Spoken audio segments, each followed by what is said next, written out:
अद्भुत कथा कैलाश पर्वत की दिव्य यात्रा। प्रारंभ कैलाश पर्वत की शांति।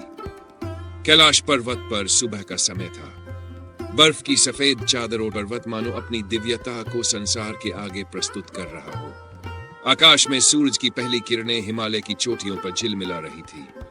भगवान शिव ध्यान में लीन थे। उनकी आंखें बंद थी और उनके मुख पर अद्भुत तेज बिखर रहा था। माता पार्वती ने पास ही बैठकर अपनी मुस्कान से वातावरण को और भी शांतिमय बना दिया था। नंदी बैल भगवान शिव के चरणों में बैठे हुए उन्हें देख रहे थे, जैसे उनकी सारी श्रद्धा उन्हीं में समाहित हो गई हो। स्वप्न का रहस्य। माता पार्वती ने धीरे से भगवान शिव से कहा, स्वामी, मुझे रात एक अद्भुत स्वप्न आया। उनकी आवाज में हल्की उत्सुकता और आश्चर्य झलक रहा था। भगवान शिव ने आंखें खोलकर मुस्कुराते हुए पूछा, क्या देखा पार्वती? ऐसा क्या था जो तुम्हारा मन विचलित कर गया? माता पार्वती ने कहा, स्वप्न में मैंने देखा हमारी धरती पर एक दिव्य रत्न छिपा हुआ है।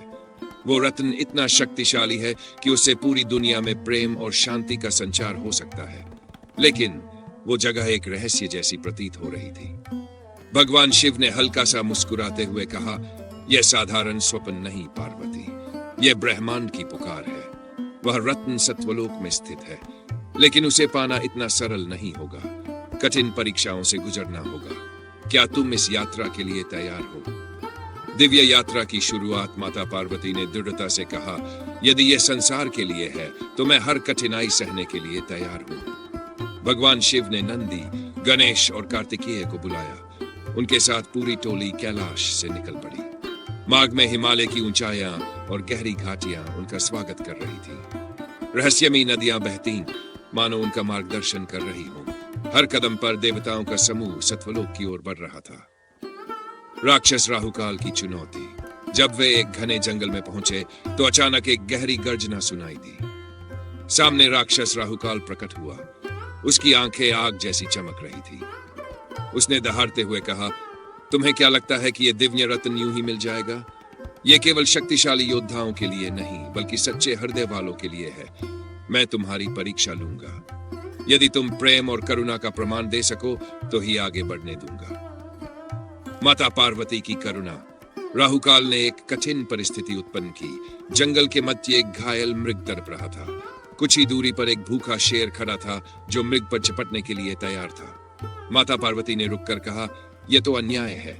यदि मृग को बचाऊंगी तो शेर भूखा रहेगा, और अगर शेर को भोजन दूंगी तो मृग मारा जाएगा। इसका हल करुणा और संतुलन में है। उन्होंने अपनी दिव्य शक्ति से मृग को तुरंत उपचार देकर स्वस्थ कर दिया और पास के वन में उसे सुरक्षित छोड़ दिया। साथ ही उन्होंने शेर के लिए आकाश से फल और भोजन प्रकट कर दिया। राहुकाल ने यह देखकर सिर झुका लिया। तुम्हारा प्रेम और न्याय मुझे पराजित कर गया।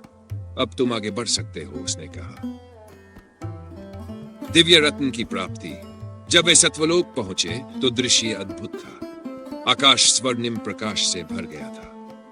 वहां एक विशाल कमल था जिसकी पंखुड़ियों पर दिव्य रत्न विराजमान था। भगवान शिव ने उसे उठाते हुए कहा, यह प्रेम और करुणा का प्रतीक है। इसे धरती पर ले चले और समस्त प्राणियों में शांति का संचार करें।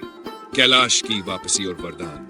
कैलाश लौटने के बाद भगवान शिव ने वह रत्न धरती के केंद्र में स्थापित किया। उसकी दिव्यता से पूरे संसार में प्रेम, करुणा और शांति फैलने लगी। सभी देवताओं ने उनके इस महान कार्य की प्रशंसा की। नंदी का उत्सव।